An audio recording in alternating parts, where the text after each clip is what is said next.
going on, everybody? Welcome to episode 1143 of FloWrestling Radio, live from Austin, Texas, presented by Nike Wrestling. I'm Christian Piles. To my right, James Dean Rader. To the left, in his fresh vacation shirt, he is back, a triumphant return for the birthday boy on June 30th. That's right. It's your birthday week, Spay. Happy birthday to you. Thank you, thank you. To the left, Tyler Meisinger, great friend. He's representing two prestigious universities. To the right, you see Missouri Singlet and the UC Santa Cruz Banana Slugs. Banana Slugs. All right, two fine schools, I'm sure. Mm-hmm. And, of course, the reason for this singlet, our guest today, the head coach of Missouri Tigers, Brian Smith. Coach Smith, how you doing this morning? Doing great, Christian. How you doing? Awesome. So excited to have you on. So much great stuff happening in Columbia, Missouri. You guys got a great recruiting class coming in. What has been the period of time, your assessment period, post-NCAAs, and the excitement level you have headed into this upcoming season? It's really exciting. We just brought in, I think, 11 new people, 9 freshmen and 2 transfers. But then I just look at the nucleus we have returning with Cam Steed, Aiden Sinclair, Stoner, our heavyweight who wrestled most of the season last year, Josh Edmond. It's just a great group coming back with some really strong leadership that I'm excited. It was a tough year last year with injuries. The loss to Noah Certain of injuries. Rocky was out the whole season. And then you had O'Toole with the ACL and Hawks with an ACL. So it was like one of those years like everything went wrong, but we still finished okay. Still finished with 2 All-Americans, and I look at just the energy the guys bring right now, the commitment to, making this change, and I know it's going to happen just by their attitudes. How soon after when you get, you bring in a recruiting class and you get to know the kids in that process, but you don't really know till they're in front of you, not just on the wrestling side, but the personality of the mesh. When do you feel like you get a good understanding of like how the new group is going to meld and mix with the current team? Well, I knew this group was you think it's going to be special just by their actions. They have been communicating with each other. They have a separate group chat. And so they've been communicating with each other since, they started visiting, which was their junior year of high school. So you're talking almost 2 full years ago.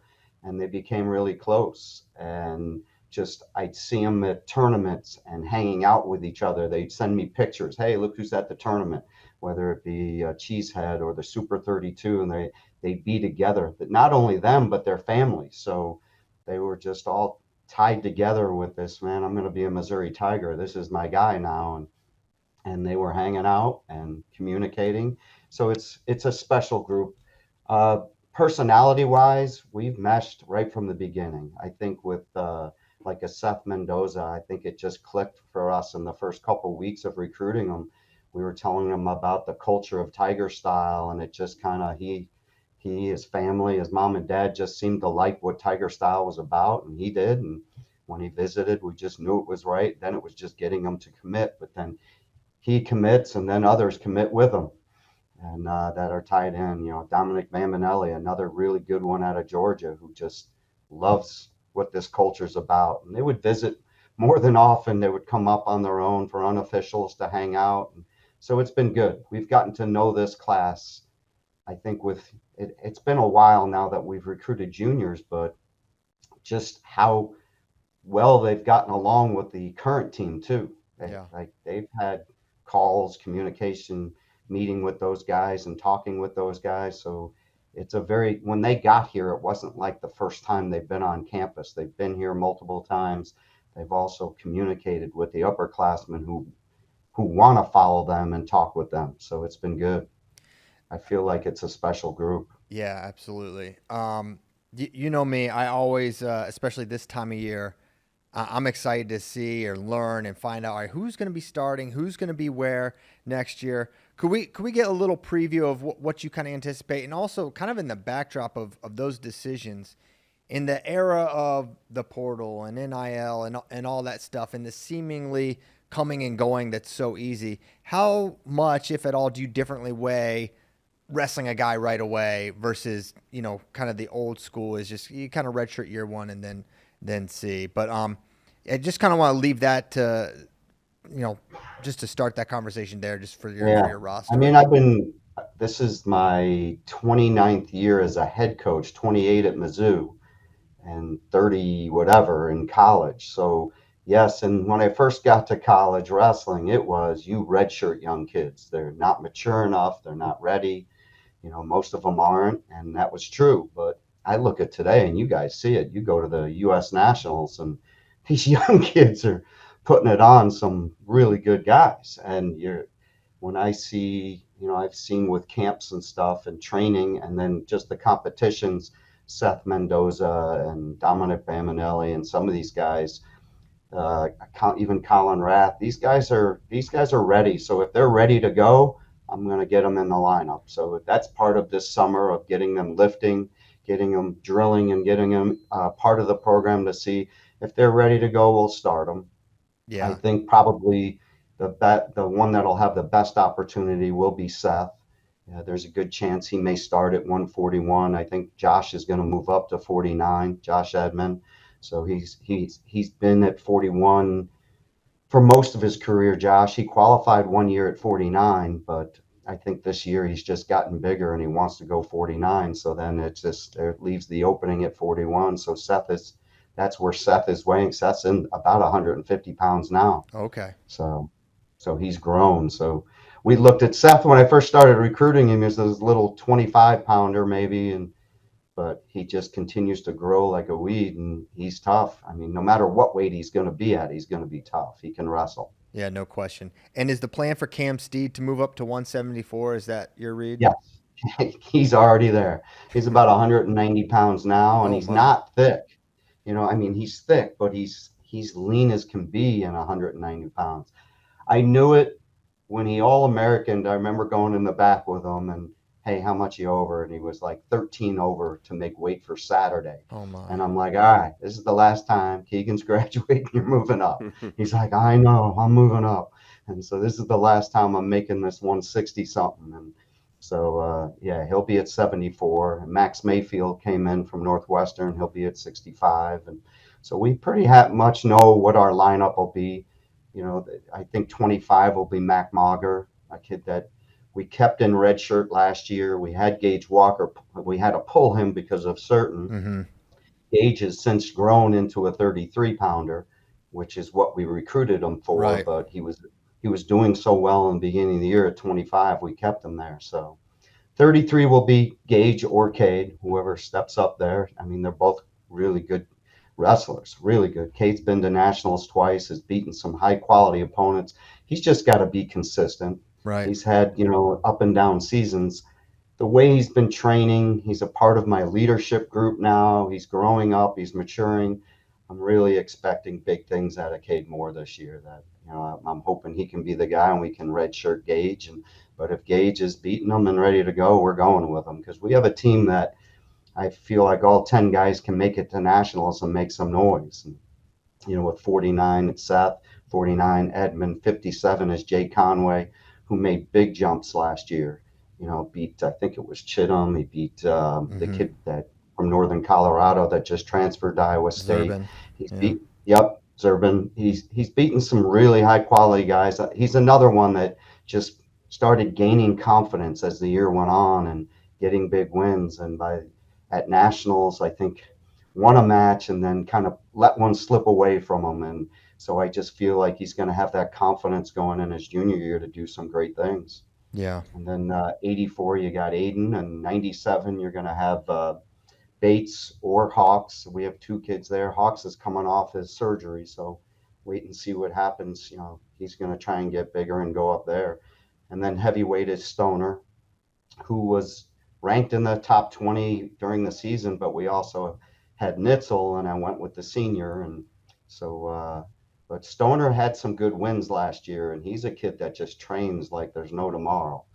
And so I'm excited. I watch him and Dom scrapping every day, and he's getting better and better. That's And I exciting. think he just took fifth at the U20, U23s and had a good tournament. So he's growing up. Aiden Sinclair is someone I think wrestling fans outside of the Missouri fan base are just really excited to watch. Seeing what he did in freestyle in his redshirt year. Wrestled up a lot, wrestled up Yeah. the freestyle weight. How do you think the adjustment down to 84 could potentially benefit him? Yeah, we recruited him. We thought he was going to be a 97, but he just didn't really grow. And he did, I mean, he was successful at 97.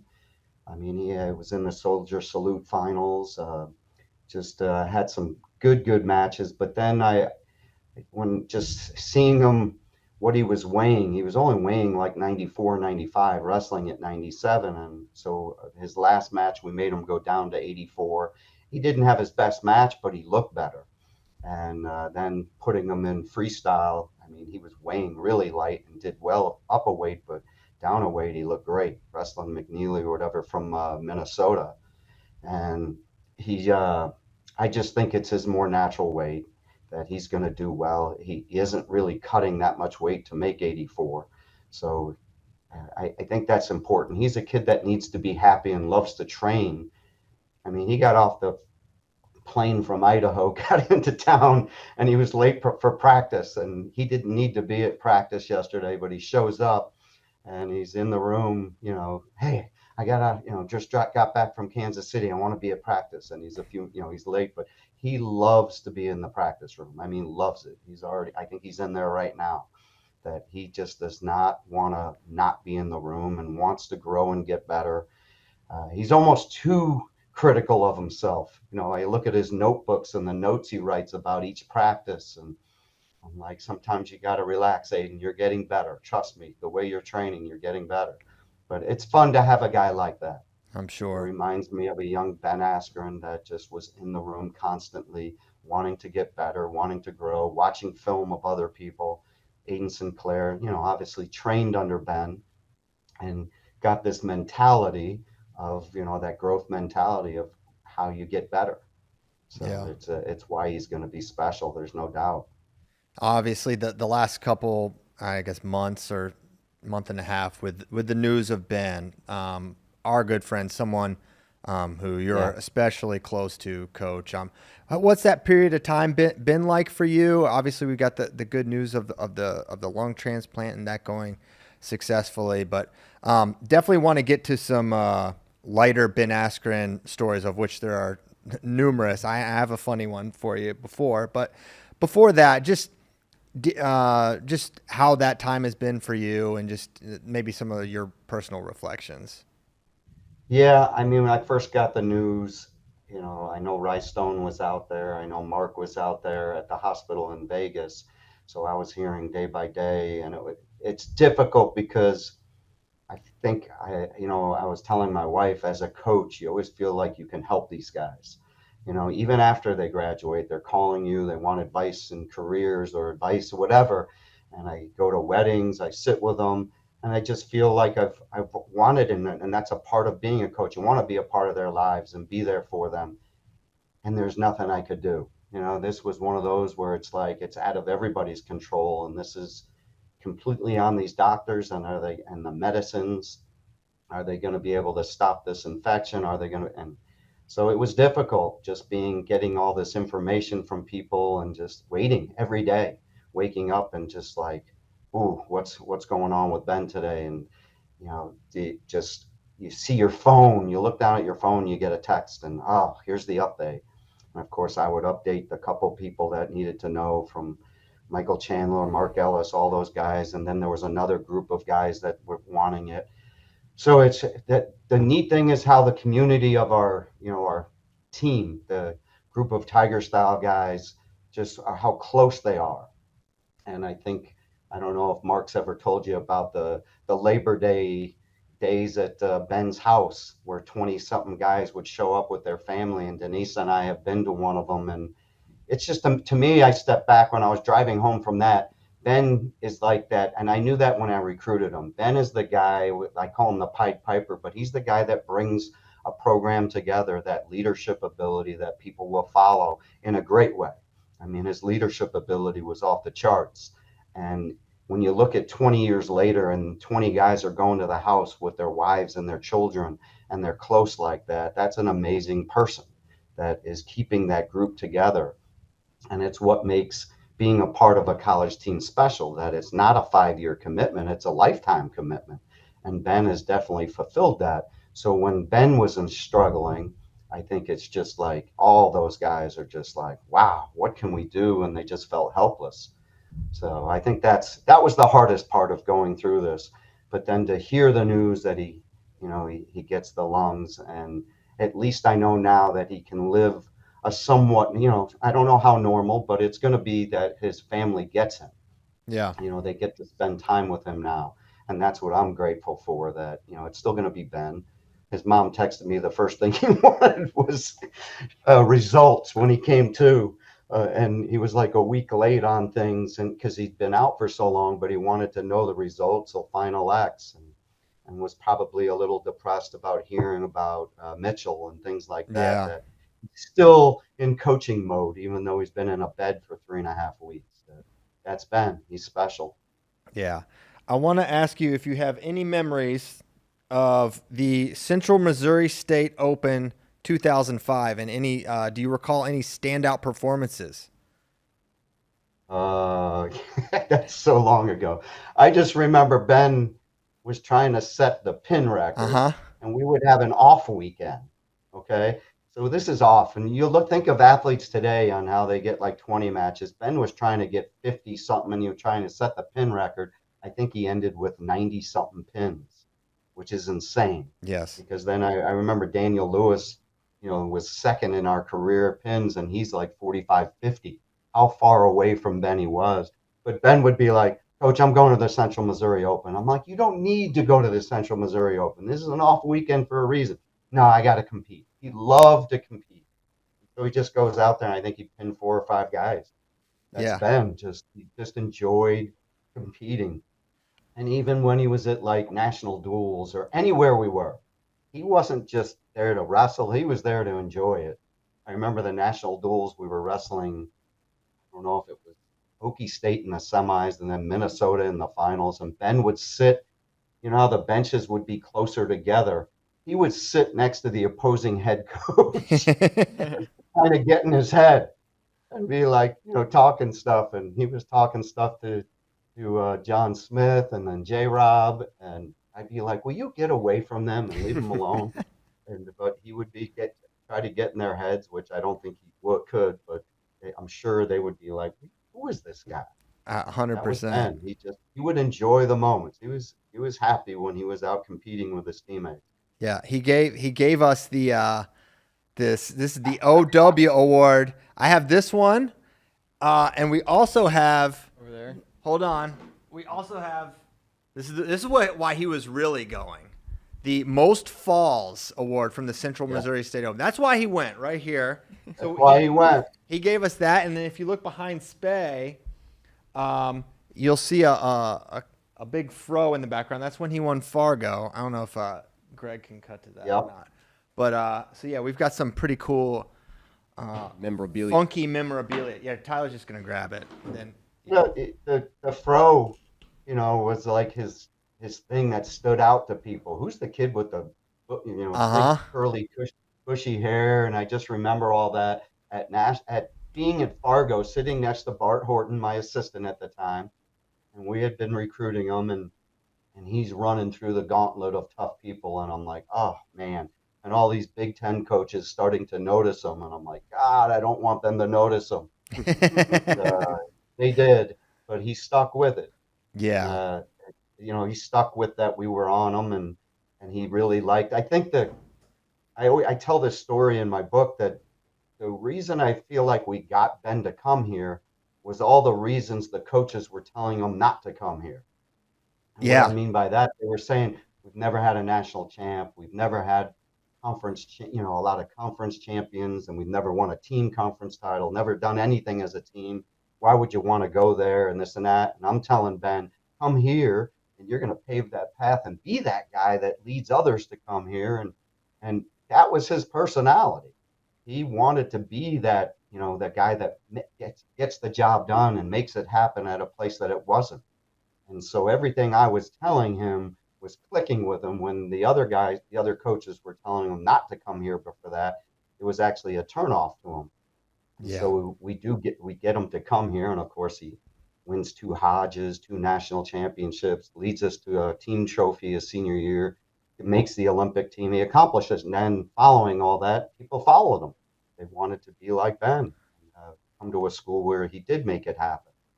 So that's one of the things. I don't know if everybody knows this. Is one of his idols growing up was Muhammad Ali. And so through the recruiting process, I found that out.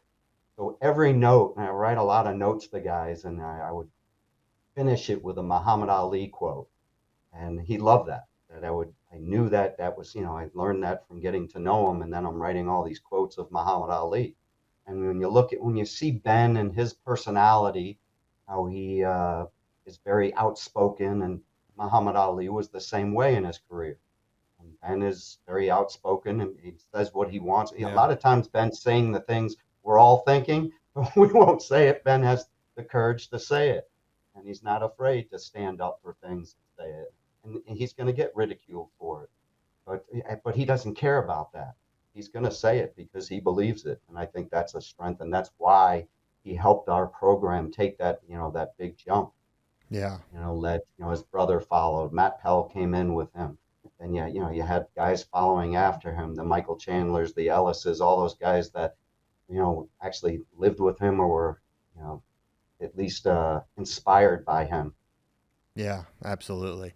I know Tyler has some questions. Maybe JD wants to chime in with some, but Tyler, you want to pull in some questions from the first thing I'll pull in? He was talking about Ben, how he was a magnet. This is a picture Ben posted on Instagram last year of these are all guys he went to school with. What is it, 20 years later? Yeah. Yep. Yeah. And he's talking about just what's it like as a coach seeing a bunch of guys you coached 20 years ago still together like this. I feel like it's got to be awesome. And we have that with all our groups. I mean, when we have our alumni match, over 100 something come back. And it's just a great time. They come over my house, and the stories get better every year.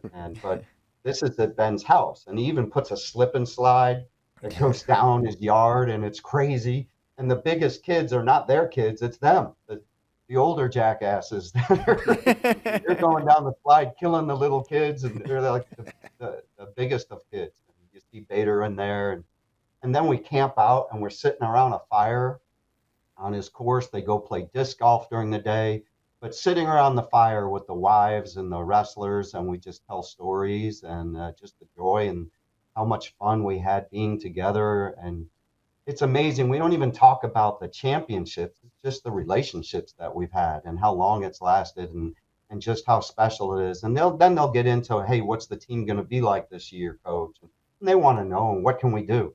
I mean, shoot, Ben came in this year. We were struggling this past season, and Ben came in and gave a talk to the team. It wasn't a nice talk. He jumped all over them. And when he left, I said, I'm glad he said that to you guys, because I want you to understand these guys went through hell to build the program. They don't want to see it slip. Yeah. That you guys have a responsibility to them for what they accomplished and what they built, that you have to understand that they don't want to see you guys not performing on the mat, that they want to see effort. They want to see those things that you can control. And that was kind of the theme of his talk, but it was awesome. That's great. Next question is from Jed Cox. He said, can Mark Bader beat Brian Smith 2 out of 3 takedowns? Never. No hesitation. Great answer. All right. No way. No way. I'll just squash him. I got bagel power. I got the weight on him. He's putting some weight on since he was a 25-pounder, but I won't say what he weighs now, but He know kind of he's at slimmed down mass- again, He coach. just wrestled at 61 kilos? No, 63. 63. Yeah, he cut some weight for that. He I'm did. impressed. Yeah, he's doing good. Some of my young guys were like, if we have so many national champs in a span of time with this young group coming in, coach, are you going to wrestle in the Masters? I said, absolutely. So we'll see if it ever happens. But I said, I'll probably be really damn old, in 3 or 4 years from now if it does happen. So I don't even know if they have an age group for me. There you go. No, you can be, I think we looked up, you think you can be 75, coach. So the window's wide open. Next question, Tyler. Next question's from Daniel Overby. He said, how does a coach weigh risk and reward with potential recruits? Was Ben risky, and what makes him take the risk? Him as you in this situation. Yeah, Ben to me was not a risk. I started talking with Coach Messenbrink was coaching him, and we had a tie because Coach Messenbrink was originally from the St. Louis, went to JUCO there, and then to Marquette. So I had connections with the state. He was telling me about this kid he has, and finally got me a film of him. It was the old VCR tape, and when I popped it in, I was watching him and just all the different things he had the ability of doing with his top work, with his scrambling ability, and I just thought this kid can wrestle. But what really sold him, what then sold me, was our conversation. And our conversations, he was one of the most intelligent kids I had been recruited, up to that point. That just with his mindset, the way he was thinking, the way he challenged himself in his workouts, the way he was adjusting his style, because he wasn't the most athletic kid, but he was having unbelievable success with it. He was reading books, the people that inspired him, that I said, this kid is going to be absolutely off the chart special, that I didn't think it was a risk at all. And obviously we definitely hit that one, a nail on the head with that one.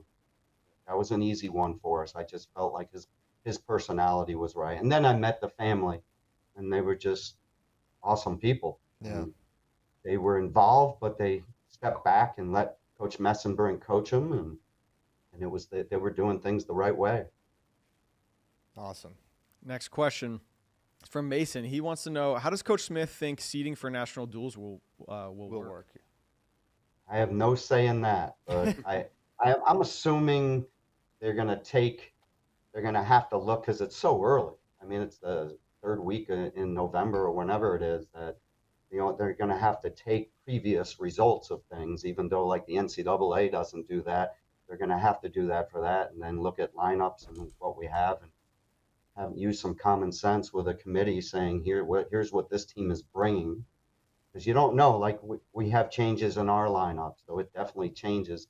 They're going to have to take the first couple of weeks, but then last year and the results of people, kids coming off red shirts and newcomers, it's going to be hard. But I hope too they'll look at it at it's so early in the season, not matching teams up that already have each other on the schedule, if they can mix it up a little. But you know what? I'm just glad it's back. I think it's an important thing that duels are an important part of our sport. I was just reading an article about track and field and how they are trying to bring back the big dual meets of track meets, that team versus team, like the old days of Oregon track and field, when they'd have a meet and the place would be packed watching two teams go, and they're like, we've lost that excitement, and we've got to. The duels are big now. We do have great dual meets, but national duels is the thing that could grow into this extraordinary thing, and having two national events. Awesome. Cool. Last question is from Daniel Overby. He said, how much does a coach interact with a university administration? Give us a behind-the-scenes look into the life of a coach. I'm fortunate I've stayed at the same university. This is my 28th year, so I have a great relationship with ADs. I'm actually best friends with the head curator, really good friends with the head curator of Mizzou, whose dad was a wrestling coach. So I'm tied in with a lot of important people and I've been around, and I get to speak to a lot of the leadership on the other side of campus. So it's just something that I think is important as a coach. I think you should be tied in. I know our chancellor and the president, it's the same position. President Choi, I get invited to his house for social events, so I've become friends with him. It's just something I think as an Olympic sport coach, you have to be tied in with your administration. You have to get to know them. They should know your culture. They should know about your team and what your team is up to. And we had a duel a couple of years ago where I invited the governor, and the governor of Missouri was an honorary coach. So there are things you can do as a coach that some people may say, what good is that? Well, having the governor sit right next to me during a dual meet, and we had 7,000 there for Iowa State, and he's asking me question of what's going on now. And I'm like, that's important, because when the governor comes, all your administration comes to that match too. And they are tied. They're like, oh, they're all showing up because they know he's there. But there's a lot of, I think it's important that you are an ambassador of your wrestling program, but also the school, and you got to go to those events, get tied in with boosters and people, because that makes your program more important, and that's important in these days now. That Olympic sports, with all this revenue share, that it's an important time that you make your program noticed and make your program an important part of what the athletic department is trying to achieve. Hey, Coach, I got one or two questions for you. First one, Okay. when you recruit a kid with the name Stoner, do you get worried that he might not be able to pass a drug test if that time comes? Oh my gosh!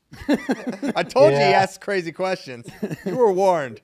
It's an interesting question, but Jared's an amazing young man. He's pre-med.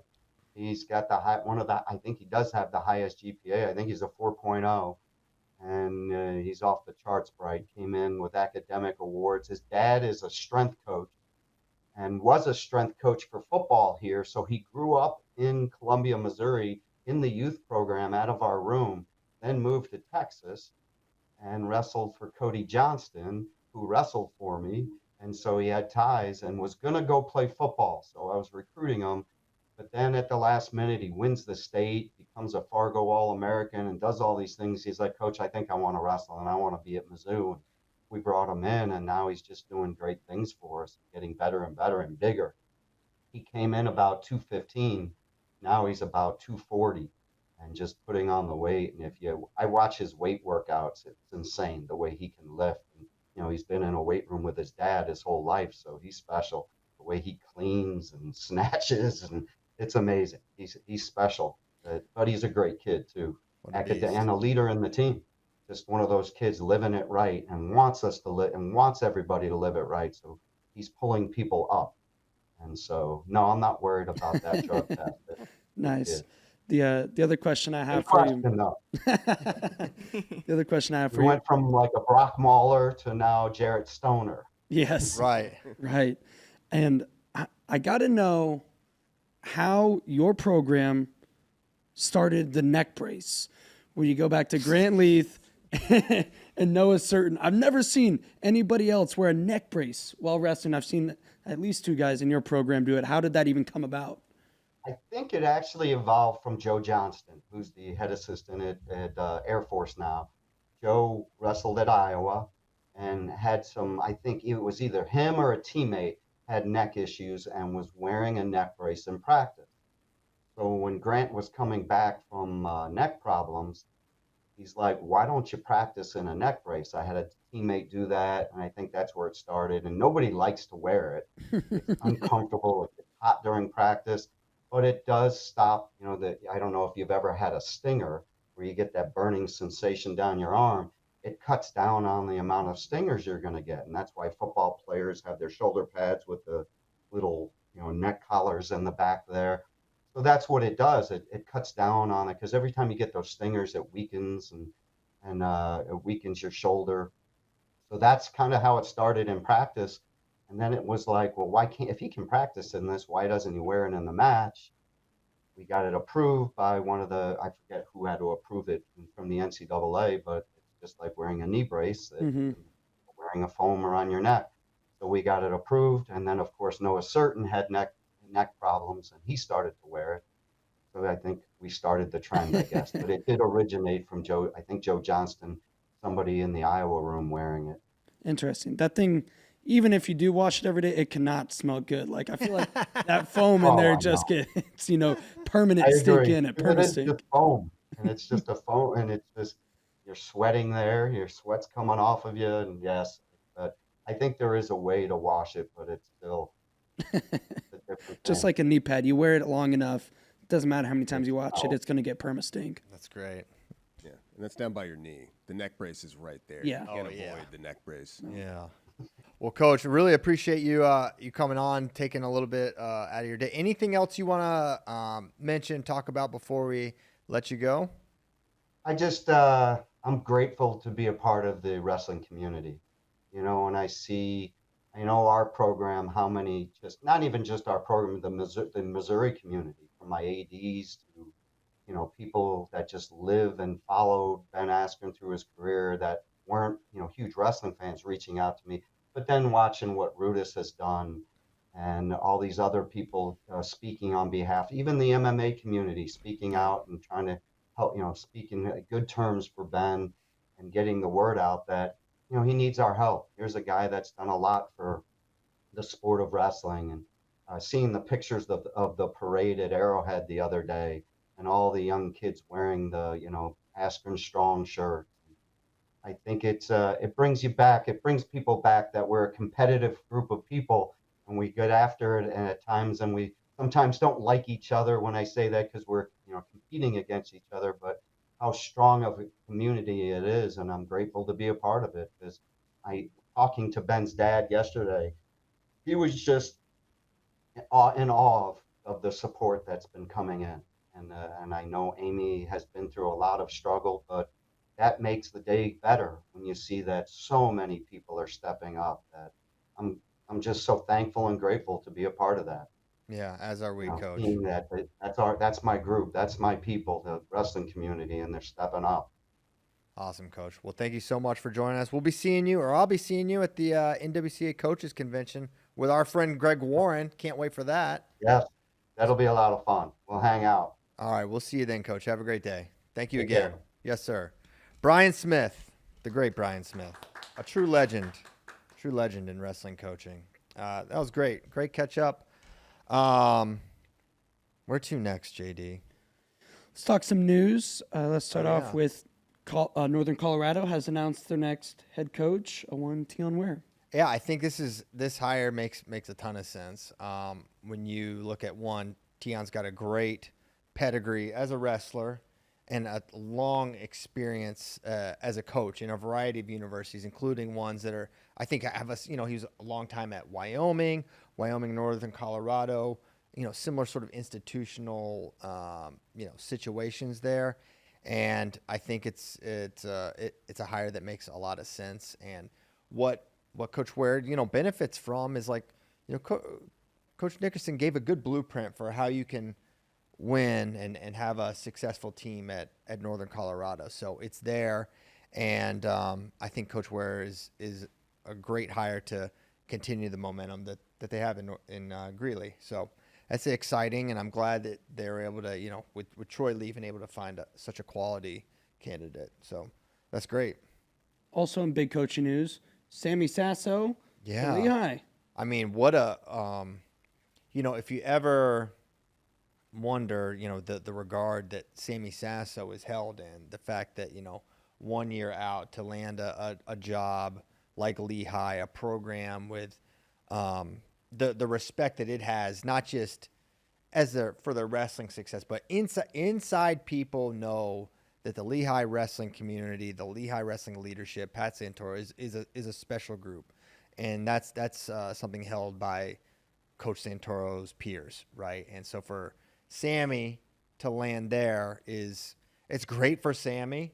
It's great for Lehigh. He is a Lehigh kid. I mean, we were there when he won it. Who's number one? He had the pin in the snake pit, kind of an iconic who's number one moment where Lehigh wrestles when he pinned Artelona. And so a cool full circle thing. It's, Ohio State, he feels like Buckeye through and through, but they've got a great staff there and there's no room for him. And great opportunity for Lehigh, great opportunity for Sammy, who is someone that had a passion for coaching that goes back to when he was in high school. This guy was an active coach and helping out, and just you knew on the other side of his wrestling career that coaching was just going to be in Sammy's future. There's no doubt about it. And so, yeah, exciting. Yeah, I mean, I remember when I first started, the Lehigh Valley is a very special place. It's one of the most, wrestling-rich cultural areas of the entire country. And right from the beginning, like when I first started, getting to cover high school wrestling, Sammy was a leader of the whole Lehigh Valley with the Dark Knights Wrestling Club, going to every NHSCA's. He was already a leader when he was that age. And yeah, you knew the trajectory was going to lead him to coaching at some point. And I still remember it was, they retired his singlet, the Dark Knights did or something. They had a whole presentation just for him as soon as he got to Ohio State, because he was that well respected amongst his peers and the other coaches and everybody in Lehigh Valley. So, he's going to have a lot of connections to a lot of great wrestling that's going on in that region, and it should benefit both Sammy and the Mountain Hawks. What was Steve Spade's reaction to the news? Steve Spade's pumped. It's a great day to be a Lehigh wrestling fan. That's what he would sign on. He wouldn't set a signature, but on the message boards, he'd always just type that out in longhand, or type it out every time whenever there was good news. And he's a big fan of when good stuff like that happens. He doesn't get too concerned about wins or losses. He does want Lehigh to win, obviously, but it's more guys getting degrees, guys progressing in their wrestling career, having productive Champions lives. of life. Yeah, when we did the greatest pins with Roan, his favorite thing was that Roan was like a successful businessman with like a family, and he's like, oh yeah, wrestling was a big part of my life, but like me having this family and this successful career is what is important to me now, and Lehigh set him up to do that, and Steve Spade was like, that's right. There you go. So congrats to Sammy. There was the pin. That was fun. That was sick at Lehigh. Yeah. The other big news since our last show is Gabe Arnold has been dismissed from the Iowa program. What do we know about this and the impact it will have on the Iowa lineup next year? Yeah, I know he's not at Iowa anymore. Message Gabe. It sounds like, good relationships. He hopes that they're all still intact, but didn't work out. The particulars of the why, I don't know them factually to get into. But Gabe, it's interesting because it felt like Gabe was central to so many of our Iowa conversations over the last 2 years. Because 2 years ago, it's like, hey, he's their best guy at 84. Are they going to use him, not use him? They don't use him. And then Angelo comes in, and there's this Gabe-Angelo dynamic the entire season. And then the NCAA tournament, and then he's got his Starachi stuff, right, where he's called out Carter and all that, and the fallout of him not wrestling at Penn State and them using Angelo, et cetera, et cetera. So he's just been very central to Iowa conversation, and now he's not going to be there next year. And really, it sort of answers a question we had going into this year, which was, how does Iowa's lineup fit in all these guys, right? And the odd man out without lineup shifting was going to be Gabe Arnold, because he's not going to beat Angelo at 84. Unlikely he beats out Kennedy, who just had an amazing NCAA tournament, placing, I think, 4th.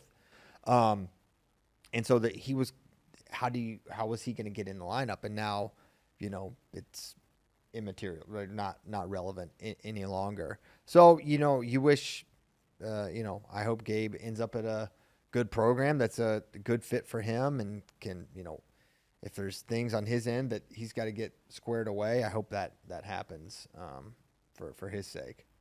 But yeah, not much else to add other than we'll keep you posted when we find out where he winds up.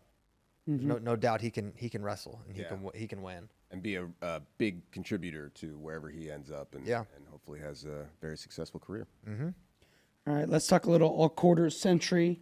Right. Team 157 has been decided this week. I don't know if we've released it yet. You guys are leaking it. Are we leaking it, or do we have permission?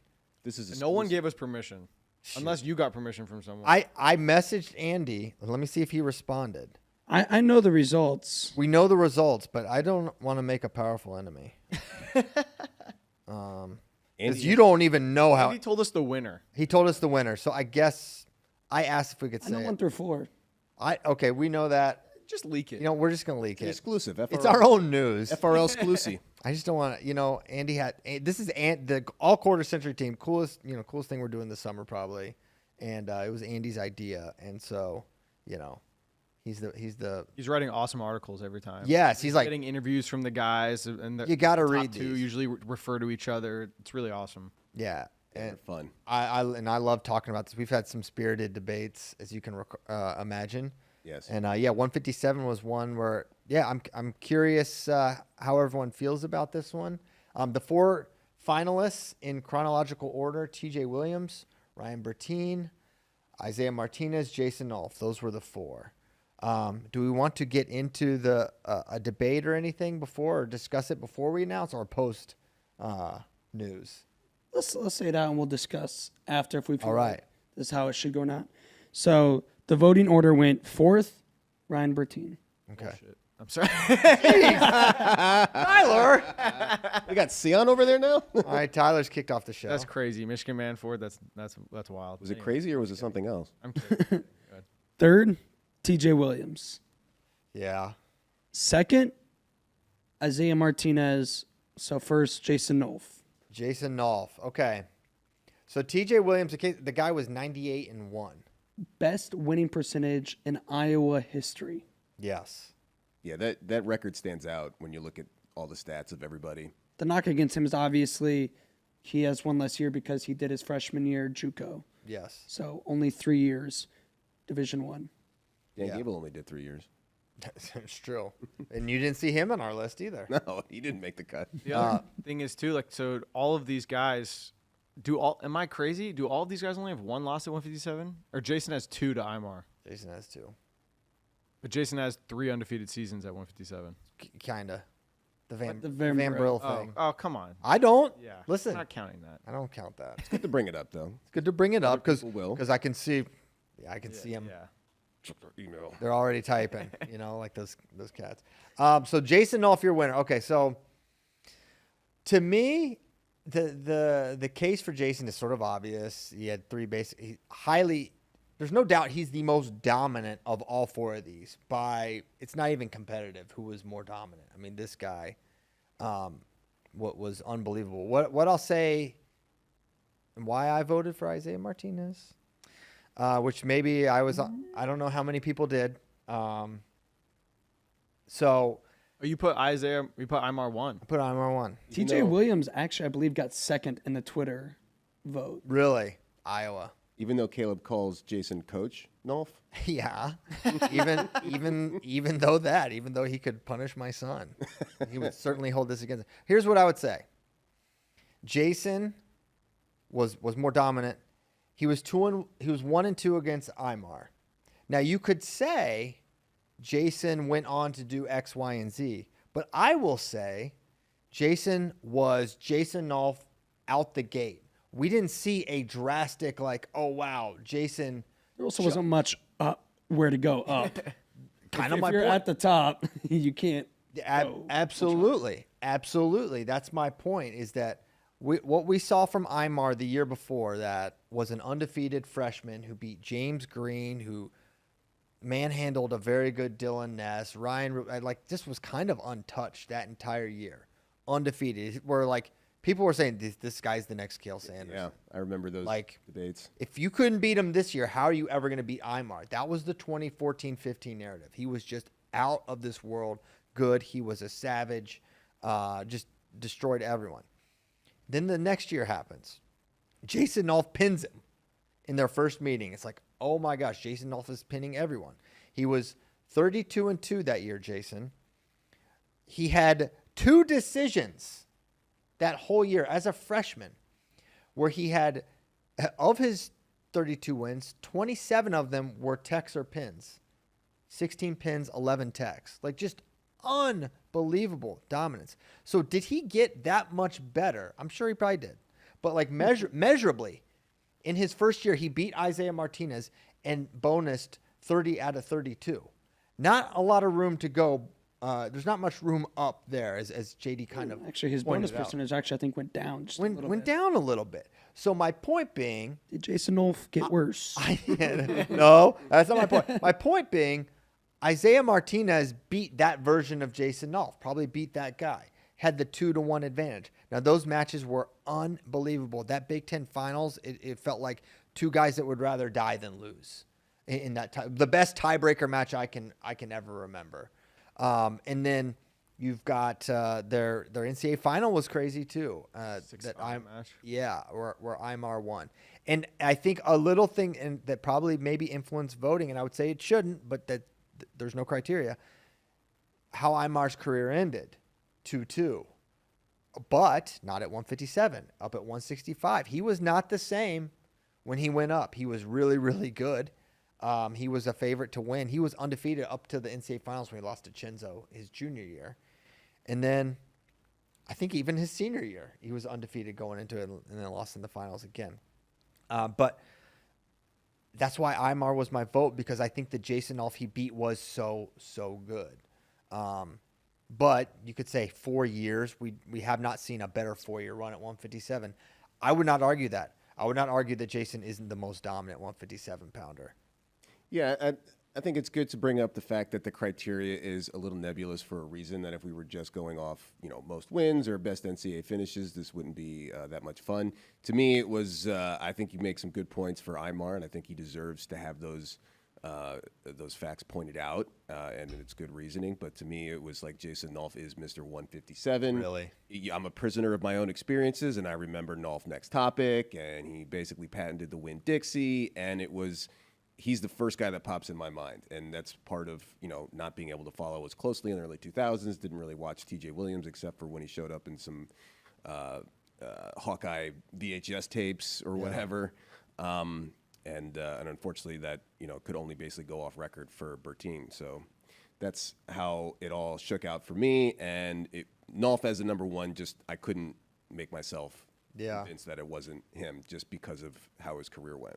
Dude, my the first time I ever went to the California State Tournament, 2 kids on my team qualified, and our coach would take anyone who wanted to go watch. Yeah. They just thought it would be inspiring and stuff. It is. All of us would cram in a motel room and in Bakersfield, and that was the year that Aymar won his 3rd California State title, his senior year, and I saw like everyone stood up and gave him like a standing ovation as he was heading out, and I was like, man, this guy's a legend. And then 2 years later, watching him do what he was doing in NCAAs, I was just like just seeing a Californian do that, it was so awesome. That being said, I did vote for Jason Nolf at number one, just because of that. The 3-year stretch that he had was, I don't know, dude. Jason is one of my favorite wrestlers to watch, like bar none, like across weight classes. He's awesome. So it was really tough, and I completely agree with you. I was thinking, I brought up at lunch. I was like, man, is there an argument to put Aymar over Jason? Obviously, yeah, because he beat him.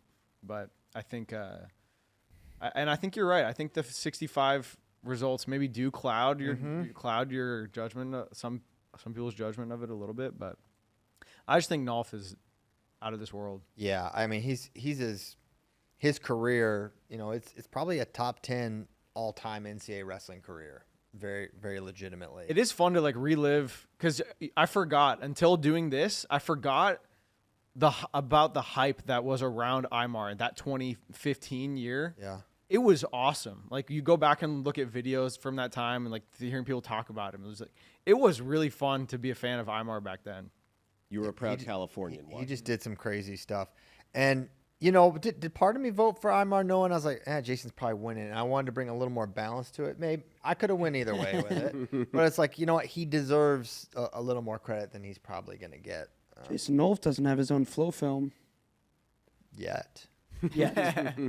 That gave us a great Dark Places, Deep Waters quote. Yeah, oh yeah. I mean, that's a really, really good one. Check that out, Aymar flow film. And you bring up the Winn-Dixie. Maybe this is the butterfly effect, but one of Caleb's most heartbreaking losses, he got hit in a Winn-Dixie. That's one of the most devastating moments in Caleb's wrestling career. Full circle. And the right place to learn how to defend it now, right? Yes, but you know what? If he didn't make it so cool, that little guy in Texas probably wouldn't have learned it. Oh wow! And then you wouldn't have voted for Aymar, and no, that's life why would you be really voted unalterably for Aymar. changed. Listen, I'm being transparent. I hold that that kid blew it for Jason. Yeah, when he hit that move. All right, that's the breaks. No, what a great. I mean, it's pretty rare that the top 2 have a history in this. Mm-hmm. That doesn't really happen, Yeah. right? Because it spans a large period of time, and normally if someone's winning, that means the other person wasn't, right? But I will say T.J. Williams had a disadvantage as far as my voting, just because I didn't really get to see him. yeah, but you can, So you end up looking at stats and That's what I did. dominance transcends. If you're a dominant wrestler in 2001 or a dominant wrestler now, that is a great separator, differentiator. And Jason is one of the most special. He's the Penn State pin leader. I bring it up every so often, but that is think about who's Ed Ruth, David Taylor, all these guys. Jason Nolf, and I don't know how close Zane Rutherford. But it's Jason. He's the most prolific among them, and start to finish was. not just in quarter century great, not just a 157 great, truly like an all-time NCAA wrestling great. Yep. Would Jason be top 5? Maybe not. It's tough now that you've got a 5-timer and another 4-timer since Yeah. he's graduated. 2 4-timers with Yanni. That's a good point. But honestly, the dominance can get him in that mix, right? It's like the guy that he lost to his freshman year, though, was different than like probably a lot of the guys that the 4-timers beat their freshman year. You know what I mean? Like, it was Yeah. Absolutely. Let's think of who that was. Logan's got a good one. He beat J.O. Yeah. That's pretty equivalent. Good. But Yanni beat Bryce Meredith. Aaron beat Trent Hidley. Yeah. Carter beat Kimmer. So, yeah, that's fair. Yeah. Good point. Fun stuff. Fun stuff. 165 next Oh week. my! Yes, lot of fun. someone texted me. He's like, "It's a shame that one of Dake or Taylor won't be on an all-quarter century team." You didn't even mention Jordan Burroughs. Yeah. Like, only one of them. Because we Only be They'll one. be on an A team, but not the first team, you know? right, and that's the interesting. So, how we've sort of slotted guys at different weight classes is, we initially had our votes, and then once we kind of had our top 4-ish, then we started to slot like, all right, put our heads together. Where are we going to put Kyle Dake? Where do we put Jordan Burroughs? And I think we all kind of concluded for Taylor has to be 65. He didn't win a title at any other weight.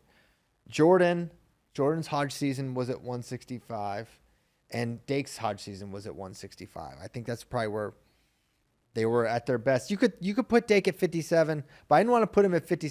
Us to put him at 57 just so we could make the team the way we want. It's like, where do we think they were at their best? And then we'll discuss it. I think he wasn't even necessarily maybe where they're best, but like when I think of Kyle Dake, I think of that 165 season and Yeah. beating David Taylor. I think That's part of what- us all wanted to see the chaos of this unfold. Oh, I did too. You know? Absolutely. Although I don't want them on the show talking about it because that's what started the whole that frickin' Ben Askren. Oh, man. He's a troublemaker. I'll get into it. We can get into it. What's crazy is thinking about like the guy who's in the 4th entry at 65 will probably be like Alex Daringer, the guy who's a 3-time national champion, just insanely dominant, and he's probably gonna Two undefeated seasons, and he was fringe to get on the list, Yeah. And got greats like Johnny Hendricks and Mark Perry and a lot of good wrestlers not on there. Yeah. It was interesting looking at the list. We were kind of breaking it down. You had every national champ at all the weight classes, and then we highlighted the Hodge Trophy winners to kind of just make it a little easier to pick out who we wanted to vote for when we were doing the initial list. And there was a big bunch up of 165-pound middleweight Hodge Trophy winners. And I think that's rare. Like, you have a lot, heavyweights have won or lightweights have dominated, but to dominate those weight, to be that tough in a middleweight where you have your largest percentage of wrestlers. Yeah, dude, it was 4 years in a row. Yeah, Jordan 11. Burroughs, David Taylor, Kyle Dake, David Taylor was the Hodge at 165, 4 years in a row. 4 straight. And it took 1 year break, and then it was Alex Daringer. Yeah. So 4 out of 5 out of 6. 5 out of 6 years. 165 Hodge Dynasty. Yeah. And then, like, poor Tyler Caldwell just trying to survive in that mix. So you try to win. Andrew Howe, Yeah. just gross. Just Yeah. brackets where you're like, all right. Yep. Yeah. That's fun. Let's get to questions. Let's get to it. All right. First question is for Spay and Spay only. Oh, good. Wrestle Madness wants to know, at Spay Wrestle, what is an acceptable amount of days before and after the 4th of July that we can shoot fireworks? I think this is because Spade as a property manager, he gives kind of HOA vibes. Yes. And I think that's why he's an authority. I do want to know why I got singled out for this question because I don't just- ever remember bringing up fireworks. I just or- told you. I know why. It's because one morning, here's an anecdote. One morning we were at an Airbnb and there was a nice piano, and our coworker Connor, he loves tinkering on the piano. He's pretty good at it, and Connor's going away with the piano, and Spade just goes, "Hey, Connor," and just shakes his head. Knock it off, Connor. Knock it off, Connor. Well, and then that It's turned a little, into me. little like, early in the morning. yeah. He's well- like, no, yeah. little, Connor's a little early for the piano. it turned into me like scolding Connor, like, "How dare you disrupt my morning with your tinkering and your piano playing, you scoundrel!" But Yes, it was that's exactly actually how you sounded. That's how it became when Hamilton retold it. But it was like 8:30, and we're trying to get ready to leave. 8:30. 8:30, whatever. I hadn't had my yerba mate It was yet. dawn. And he's not like playing a song that's like he's practicing like just a phrase or two or a little stanza or something of a I think song. we all were enjoying it. No. Nobody. That's what, now that you say that, just to make me look like a jerk. But at the time, nobody was like, "Oh, bravo, Connor! What a performance!" No, it was more like coffee. It was like more of a coffee house vibe. Like everyone's Yeah. kind of chilling, drinking your coffee, getting ready for the day, and then you got. Enough of that. Yeah. So I don't regret saying it. And But the crazy part was when you slammed the lid on his hand. yeah, I was trying to break his fingers so he couldn't play anymore. That was just the Very craziest. deliberate. Connor got what he deserved. He knew what he was doing. I think you should just light fireworks whenever. If it's a nice night and you're, being very safe and whatever, go for it. It's your All right. firework. Don't pull a Pierre Paul. Blow your hands off. One of his hands, half of one of his hands. That Yeah. was devastating to the Giants season that year. Sorry. Yeah, I hated that for the Giants. How dare you bring it up? You brought it up. Touche. Sorry. EJ Newton said, "I thought I saw Chael Sonnen post a video saying he was going to be on FRL. Is he going to be on again soon?" He did post that. that was a conversation we did not have. But that's just the beauty of Chael. Of course, he's going to be on again soon. Absolutely. Didn't he send you a picture of him frowning? He did. He did send me a picture of him being very sad watching the show. That was it. Just a frown. He's like, "This is me watching the show." Yeah. Now out on. Here, I'll pull it in. While you do that, I'm going to ask the next question. Virginia's for FRL wants to know, has the JUCO ruling changed anything? Is there any champ that would warrant a D1 visit from a top 25 school? Is there any JUCOs that would Yeah, warrant? that's what he's asking. He sent it twice. he actually, I think he sent it 3 times. Can we get a zoom in on? He literally sent it 3 times. All right, sent it That's how here. sad he was. Sad. Oh, he zooms in every time. Yeah, he gets a little bit closer. There he goes. Look at him. I broke his heart. Yeah. Sorry, buddy. Sad Uncle Chael. So far, back to the question, it really hasn't changed the landscape that much. Most of your top 100 commits are still going to Division I schools. I will say, Nebraska Kearney picked up 2 JUCO champs this offseason. Oh, There you go. Loper's on the move. That's right. In the JUCO front, Jet Strickenberger gets an extra year because of the ruling where it doesn't count as year eligibility. So that's a big impact. And not related to this question, but JUCO, Jacoby Smith, big win on UFC. He was a JUCO product, wound up at Oklahoma State, All-American for the Cowboys. So, yeah. That was one of my favorite. I was Matt's side for that match, or one of Oklahoma State's matches, because we were streaming it against West Virginia, and there was a good wrestler from West Virginia that was wrestling Jacoby, but John Smith didn't like the effort that Jacoby. Oh, I remember this match. And he's just like, here, like that was like all he was saying. It's just like, no, like be this good, don't be this good, and then like literally like. The next whistle, like Jacoby double unders and just trip pinned him, and that was all she wrote. Jacoby remembered he was really good. And then John Smith was so like proud of himself. He was just like, "Yeah, that's exactly right. Everybody should just do that when I tell them to do that." Yes. Coaching 101. Yeah. Yeah, All right. cool. Next one's from Real Avery Lynch. He dropped a list. I'm not going to share with you the list yet. He said wrestlers with the most aura. I don't know if you saw the tweet already. I mean, no, I haven't. I'm seen going to it. have you guess who his number 1 is. Oh, I have no idea. Ben Askren is like That's the first guy like the aura, talking about him, but the hair, the Okay. whole presence. Number 1 for Real Avery Lynch, Jordan Burroughs. Good aura. Okay. yeah. Number 2, this is where it gets creative. Number 2, think of a creative answer for who you think the wrestler with the most aura is. I mean, it's not- JD. yeah. Dude, I watched him yesterday. JD was a beast. I mean, Some would yeah, say I would never say it, but I'm talking about a guy that like commands attention when he enters stuff. It's been a while since he's entered, but Pat Downey was that guy, especially like the 2018 U.S. Open. But All right, I'm going to show you a picture. Instead of showing you the list, I'm going to show you a picture of who Real Avery Lynch's number 2 vote was. Okay. oh, that's a good one. Yeah. It was 2011 Steve O'Pula. So specifically the Absolutely. the My Life Be Like. Yeah. it is Matt Aura. Yeah, that's a good one. Other funny submission was Keegan Bassett after leaving his shoes on the mat and retiring from Greco. That was Mihan, mad aura.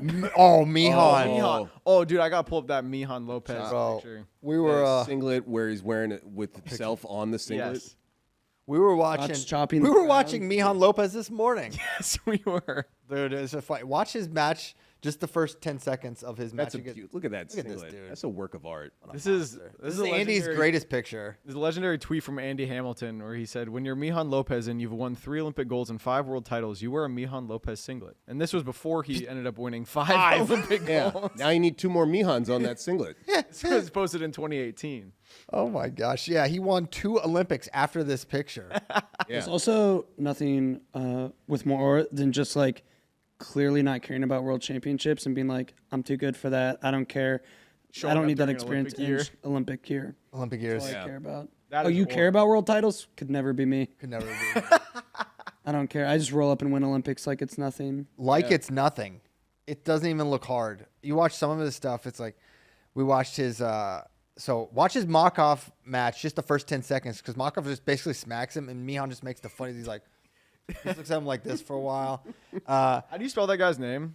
Makhov. I'll try to find a screenshot of Mihan. Yeah. And then we watched him against Robbie Smith because we were recalling Robbie's match against Makov. And then just Robbie was really good. And just the ease in which Mihan gutted him, just like almost looks like, look at him. Mihan. It's like, come on, man. Yeah, it's funny. You know, it's like, come on. What is this about? I don't remember who I was talking Oh, yeah, to. Mihan Lopez, most aura. But he had one time, it was somebody who is now a coach, I can't remember, but they were training down in Cuba. They went to a tournament down there and they stayed down there for a week or 2 to train. And they were like, Mihan's training was just going into the room, not warming up, and be like, all right, who wants to wrestle live? And then we just like line up like 5 people, be like, boom, I take you down, gut wrench shoot. Boom, I take you down, gut wrench shoot. Boom, I take you down, gut wrench shoot. Do that like 5 times. I'm like, all right, I'm done. Can we just add almost all the Cubans? Like any Cuban that won a national championship, put Salas on there for when he had to slap Sadulayev. Yalas Bonet. For when he had to. Yeah. When he had to do it. Remember, we had no choice but to smack this man. Which he might not have. I think we determined that one time no contact was made. No contact. He whiffed. I don't know. Bonet when he won as like a 33-year-old by muscling up Rashidov. Amazing match. And almost basically dying the entire time after he hit this 5 and somehow hanging on. Yes. After the match before, maybe match 4 or 2 before, he was dead to rights and somehow went Tales from the Crypt. Yeah, into the grave. he did the Undertaker, like I'm back from the dead. Yeah. Yoel Romero has crazy aura for even in MMA. Yeah. The Cubans. They love talking about aura. I didn't know this it became a thing in the last year. Yeah, it's giving. There you go. All right, Goes next. All right. Hanging out with my nieces and nephews last week. Next one's from Sip Dit. He said, how does a 97 kg Yazdani stack up against Tazudinov and Sadulayev once he's back and healthy? And I'm not going to read the last part because I don't want to get clipped out of context and make it think that it's my opinion. Yeah, but I don't want Iranians on me. yeah, you sure don't. I do think he's a level below those guys. And I think, we saw the Sadulayev Taylor match. We've seen the Taylor Yazdani matches. But also, we saw Gasimpur. Gasimpur versus Sadulayev. Gasimpur, I think he's very different from Yazdani. Yazdani's aggression, I think, will work against him against Sadulayev. I don't see him being able to manhandle Yeah. Rashid. 97 is tough. He's had a bunch of surgeries. He's going up a weight class that I don't think anybody. I mean, he has a large frame, but 97 kgs is pretty big. That's what I was gonna say. He should not go 97. This is I don't want to cut weight at the end of my career. Well, move. is he even going to make the team? I mean, there's a ton of good young Iranian upperweights. So I can't think of every single one, but I think they're sending the. We've seen the pictures. Babalu, He Fury. does 4. not look Trim. yes on his way up. Yeah. But we'll see. That's all our questions, but I did want to bring up Christian. Bo Bartlett dropped a tweet at you a couple days ago. Did you want to talk about that? I know you talked to him on the phone. Yeah. No, I saw Bo's tweet and did have a won't share the contents of had a good 30-minute conversation with Bo about everything. Separately, I would say I did not agree with a lot of his characterization of kind of what happened. There was just factually things not true that he said in there, and I talked to him about that. It was fine. Wish Bo well. I certainly did not name call anyone on here, and it couldn't be further from dismissive from what's obviously a very, very serious situation. So there's no name calling here. There never was. You can watch it, and I don't think he probably saw the whole show. I probably wouldn't want to see the show if I were in his situation. That would not be an enjoyable thing. But yeah, all good with. Yeah, it was a good conversation, and yeah, that's all I probably want to say about it.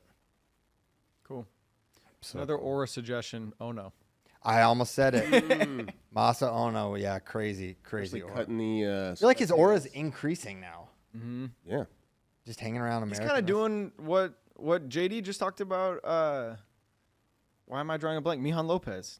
I don't care about a world title. Yeah, but Just take it- but also he's never won the Olympics either. yeah, Yeah. true. Not once, let alone 5 times. Mihan 5 cared times. about worlds at the beginning. Yeah. How many world titles did he win? Something like five or six. He has like as many Olympics as worlds. Close to. Oh no, is just doing side quests though. Just he's like, all right, I want a world title now. Let me go try this different style of wrestling. I mean, yeah, mix it up. He's doing it young enough. I cannot wait to watch him wrestle folk style. Yeah. I know. I really wish it was happening this year. I mean, you know what, JD? We had Free the Lee. We need to think of something for Ono. man. Something Masa. I don't know. We'll figure it out. But I would say. Let Ono go no. Oh no, go no. Okay. Oh no, go now. Oh no, go now. Oh no, go no. okay. Double negative. That means you should go. Yeah. Oh. Okay. I don't think that's the one right there. I don't We'll brainstorm. I don't think so either. We'll have Connor play the piano until I get inspired. We yeah, that open suggestion. You know, we had Free the Lee, Pull the Bull, Freemason was one of mine Oh, yeah. also. Free Masa and Free Masa. Yeah. Anyway, There was an unleash somewhere. I would say also maybe there's a chance we see a little bit of Masa this year. I bet we'll see him wrestle some folks. Dude, that would be so funny to see him from like wrestling at Worlds, and now he's just in like the Black Knight invite. Clarion. Yeah. Open. Clarion Open. I'm calling it. Yeah. That would be great. That would be Throwing down the awesome. gauntlet. Go. Oh, yeah. Amazing. Well, cool. Anything else? Any other topics? I had some Ben stories that I thought would be fun. Oh, please. There was something. Did you know that Shane Bennett, who is in town randomly, but he works at Flow and he's normally in Wisconsin, coached against Ben when Ben was wrestling at Arrowhead? Yeah. And so that he was bringing that up just like randomly yesterday, and he said obviously he respects what Ben has done and is a huge fan and sees what he was going for at the time. But when he was in high school and he was showing up to dual meets like in a suit with a briefcase, kind of showing things up, not winning quote unquote the right way that a high school coach maybe wants you to do, or as an example for his kids and whatnot. He was not a big fan of Ben as a high schooler, but of course he grew to appreciate and saw what he was doing. So that was pretty funny. And then, Yeah, I'm sure Ben got a ton of hate from the Wisconsin community. Like, they were all like pearl clutching over him. Like, that was the thing. It was like all the stuff he's doing. He's like, what? Because I'm bringing up, like, I'm having fun. I'm in high school. Like, y'all are the ones it taking would suck to like have that kid with the afro come in all flamboyant and then spank you. Like, well, that and would then suck. Shane would say like Ben's team would get crushed by his team, but of course Yes. Ben would beat that guy. And we This got is great. Yeah. Ozak's in the chat. He said Ben fired me when I did my first freelance work for Flow in January of 2020. He didn't remember rank that. ringer or something like that. I forget. Oh, Wasn't it- was this the Miles Amin, Alex Daringer debate?